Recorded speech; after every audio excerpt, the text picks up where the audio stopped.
Never make a down payment on a car. It's the stupidest thing I ever heard. What trends have you noticed amongst people that are struggling financially? Like what are they doing with their money? Why is it not going in their favor? Everyone's good with getting a 5, 6, 7-year car loan at 25% and thinks that doesn't mean anything. Not normally a jealous person, but when I see the videos on TikTok of the girlies, it's like the POV, you chose the 1990 to 2000, whatever, fill in the blank, little crappy car instead of the car payment. I want to get out of my car payment so badly. I don't know how. I pay $700 a month. I had to get the leather and the bucket seats. Like, I did this for what? It's not worth it. Let this be your sign. What's up, Financial Hacks? So in today's video, we're going to be going over some more car payments. It's crazy out here. Again, 737 being the average right now is insane. When I first started this, we were at 500. I thought that was a lot. And then literally just like an instant, like a year, 2 years, we're already at 700. Like every year we're going up by 100. It's crazy. And now $1,000 car payments are becoming more of the norm. That's crazy too, especially for the average person. It's different. You got money, but again, we're talking about just the average people. You're making 30K, 40K a year. You spend all that money on the car payment, car insurance, maintenance, gas. That stuff starts adding up quick. So let's go ahead and start out with this first video. Oh man, I'm intrigued to see what you guys are going to be talking about. I haven't seen these videos yet. So we're going to be seeing, some new news for this 2025. Make a down payment on a car. It's the stupidest thing I ever heard. Here's the reason why. You should always make a down payment on a car if you're buying, not leasing. It doesn't matter if you have good credit, bad credit, no credit. Make the down payment. Right now, so many people are dealing with what's called negative equity. That means you owe more on the car than what it's worth. Cars depreciate 20 to 30% as soon as you drive off the lot. Making a down payment counteracts this, and it helps reduce the risk of having negative equity. Also, the down payment goes directly to what you owe on the car. So if you can afford it, it's a smart financial move to put anywhere between 10 to 20% down of the total car purchase so you don't have issues later. Don't forget to follow Lynnsburg for Real on Instagram and TikTok.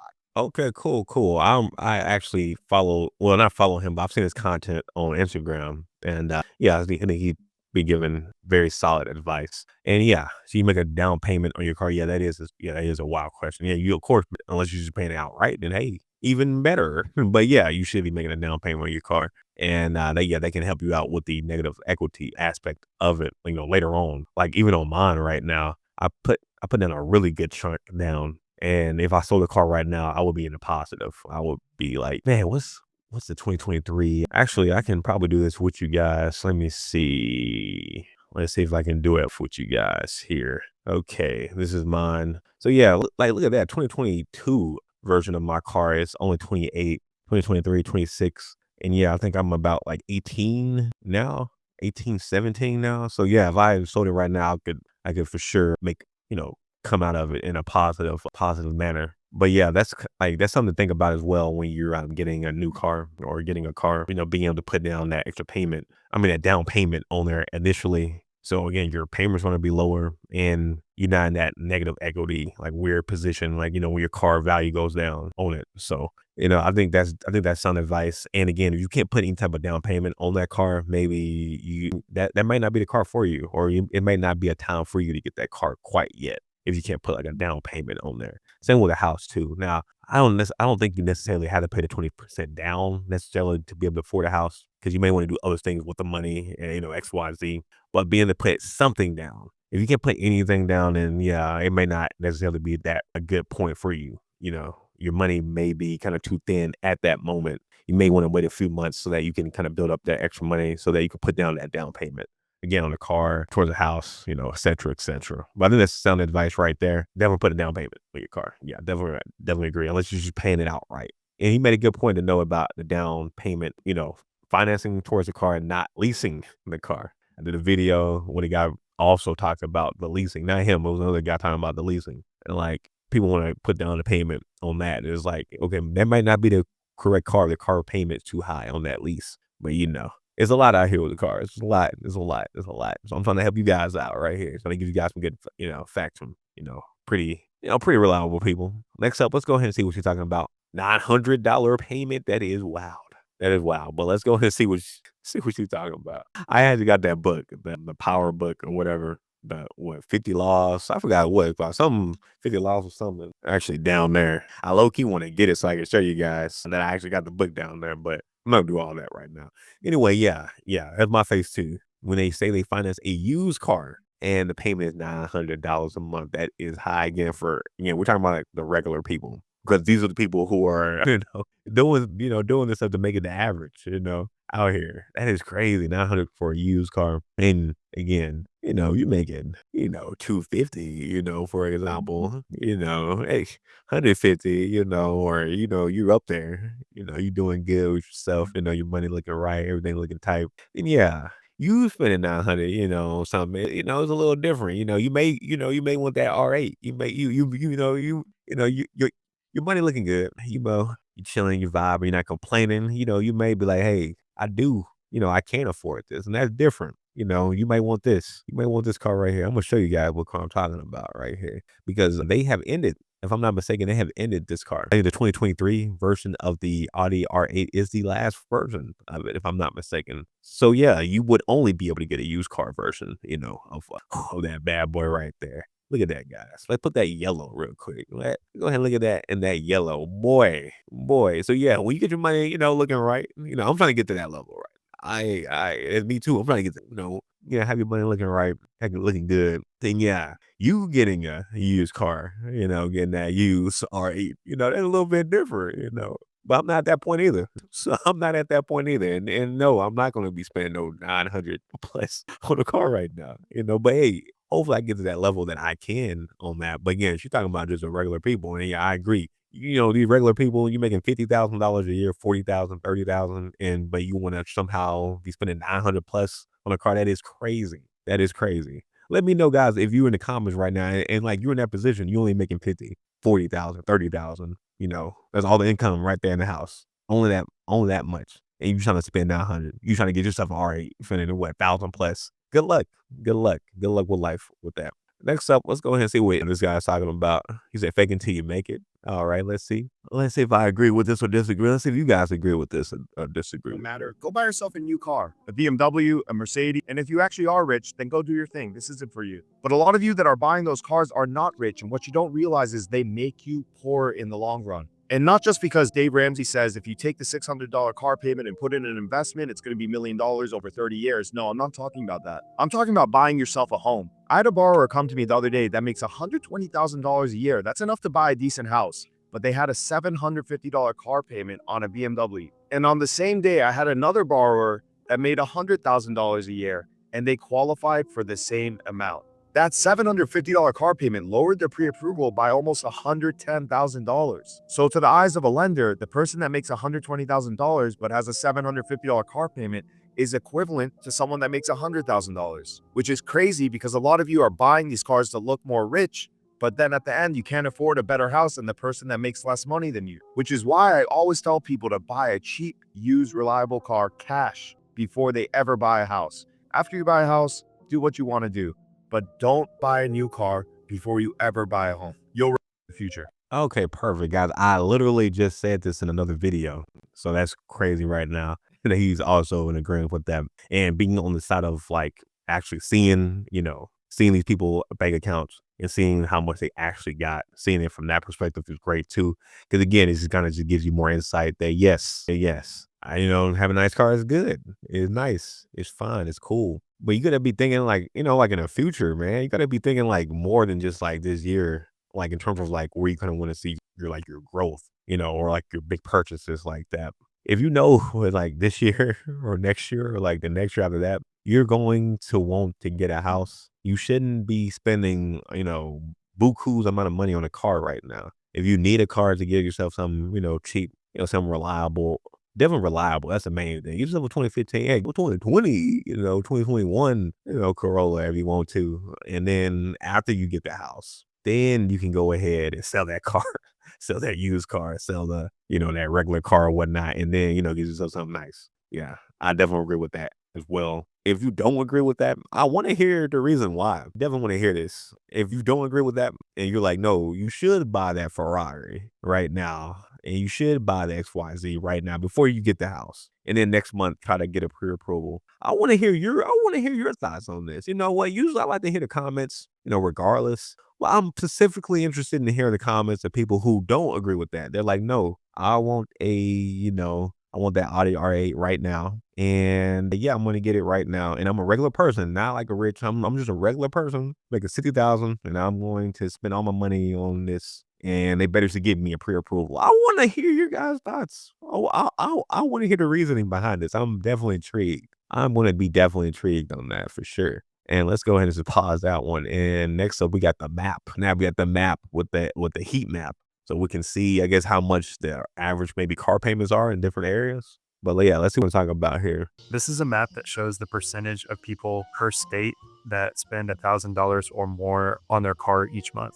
So dark green is doing the best and dark orange is doing the worst. So right off the bat, we can see that Texas is one of the states doing the absolute worst. This comes as no surprise. You pretty much have to have a car to exist in Texas, and people love their big overpriced trucks down there. But surprisingly, the worst offender is Wyoming at 29.5%, which is surprising to me. Wyoming is a pretty rugged, low population state, so I'm wondering if it's just all the wealthy people in Jackson Hole just driving this number up somehow. It's also surprising that there's kind of a clear dividing line between the Midwest and the Mideast, where the Mideast seems to be more frugal with their car purchases. But then Mississippi randomly jumps back up into the danger zone. Meanwhile, the entire Northeast is doing way better. I don't know if there's just better public transit, better population density, people are more frugal. I don't really know. Maybe you can let me know. And then the west side of the country is more in the middle ground of everything, except Oregon randomly is more frugal for some reason. But for whatever reason, Colorado, Texas, and all the states around Colorado are spending more than the rest of the country on their cars. And these actually tend to be the states that you would associate more with big pickup trucks. So I don't know if there's any correlation there, but something to think about. Okay. I know it's actually a pretty good video. I was kind of sad to see Texas up there, looking down since, I am from Texas. So that's like say we're on a super higher end on this versus some of the other states. But I guess he made some good points. First off, our public, transportation down here is nowhere near like it is like in New York, for example. So, I mean, that makes sense. You really do need a car to go to XYZ, so, that does make sense a little bit. He also talked about the pickup trucks, and yeah, I did not know how much they cost now. Like, I was just randomly looking at some of this, one of my other videos, and I was like, God dang, like you're spending like, then this is like increasing, and like, if you need that for like some type of work, it's like, dang, you really spending a lot. You were really spending a lot. So I can definitely see maybe more places with pickup trucks and things of that nature, being high. Also, too, again, with the public transportation not necessarily being the best, and being, especially in Texas, where you're going to need a car if you want to really do anything out here or spend a whole lot like on an Uber. But again, you're going to need an Uber. You're not able just to walk everywhere. Also, too, let me go back to like the New York area and whatnot. Like, that makes sense for them, just for the fact that, again, yeah, you got the public transportation, you got the taxis, you got all that going on. And like, he made a good point too about the public density. And everybody kind of just more closer, everything kind of more closer, so you're able to get to places. Whereas here, you're just not going to be able just to walk everywhere. Everything is like freaking 20 minutes in a car, 15 minutes in a car. So if you walk in there, that's, an hour plus, going there and then coming back. So yeah, I think that's intriguing. I think that's definitely intriguing. I never really thought about that too, in terms of like, the car payments and whatnot. So with 737 being the average, for example, I'm assuming that Texas is probably close to like that 1,000 plus, and maybe some of the other places are maybe around that 700 plus, for example. Also, too, again, you having a car here is a whole lot different, than having like a car in New York. You might not be able to drive the car that much because, so much traffic and whatnot. And my best friend, he started doing modeling in like New York.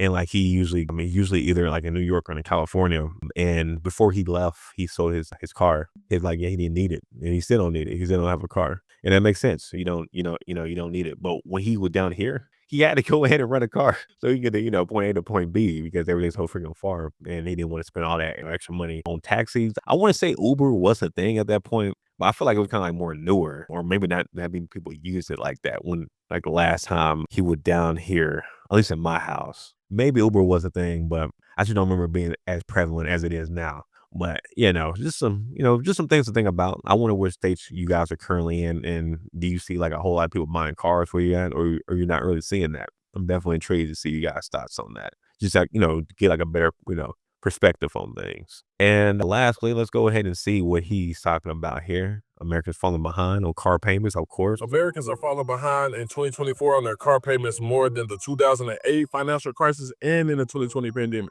I've been saying these car notes been holding y'all back for the last 2 or 3 months. I know just off of the people that I work with, but this right here shows that, man, it's everybody. And before y'all get in here saying, well, everything is high, car notes is, this much, that much. I'm not even referring to like recent last year or two, in the economy. I'm referring to the people that been knew they had a car note that was more than what they should be paying. I made a video last month or the month before about attachment. A lot of us are attached to our cars. We want what we can't afford, but we want to feel like, we driving something nice, we doing this and that. I fell into that same, I fell victim to that as well in like 2021, 2022. I had a scat pack that I was paying $800 a month on, not even including the high insurance for it being a sports car, and I was under 25, not including the premium gas that went into it, not including the maintenance that go into it. So I was spending about $1,200, $1,300 a month just on the car. And that hindered me financially. I couldn't invest like I wanted to. I couldn't save like I wanted to. And that's what's happening to a lot of people. We overexerting ourselves and working harder than we have to just to maintain a car. If you can, and it makes sense to get a car that's lower on the note on the monthly payment and can still get you from A to B, man, put your ego to the side. Like I did. I got rid of the scat pack. I'm in a Honda now, and it reduced my expenses by 50%. I was more worried about being comfortable than looking like I had it going on. Boy, that was good. That was good. Man, I literally just said this. I just said that. I feel like he watched my videos already. I feel like he watched my videos. Yes. I feel like he exactly watched my videos. Yes. When you have a car, you got, you have your car payments, you have your car insurance, you got your maintenance. A lot of people forget about that maintenance. The gas, yeah, especially you got like a higher end car, that premium gas on top of that. Get yourself a Corolla, get yourself a Honda. I literally just said that. Look at this, guys. We already got people already following the financial strategy already. Let's go. Let's go. That's what I'm talking about. I think he, did a great job of explaining that. I think I've done a great job of explaining it, especially if you're watching the full freaking video where I've been talking about this for like dang near 20 plus minutes. Well, yeah, guys, if you come out of this video with anything, just be mindful of your car purchase. Be mindful of not only the car payment, but also how much insurance it may cost and the maintenance and also the gas. For the car payments, you can go online, any of these car places or whatnot, and you can put in like your down payment usually. Like there's plenty of calculators. You can put in like the down payment, what you think your credit score is, and it'll give you like an estimate, how much interest you may end up paying. They give you an estimate on how much you'll be paying for that. Car maintenance, type in that car you want. Type in the car maintenance for this or car maintenance for that cost.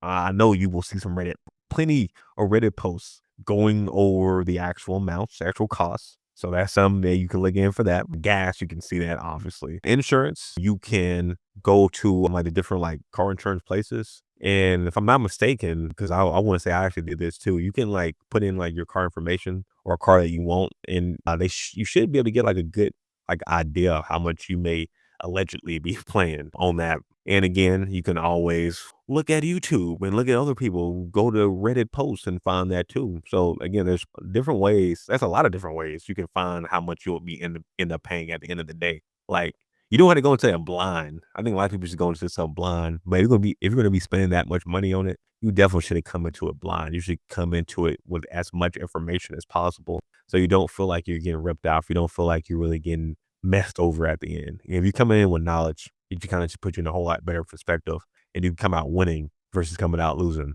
But anyway, guys, if you haven't already, be sure to hit that like button and subscribe. I'll see you guys in the next one.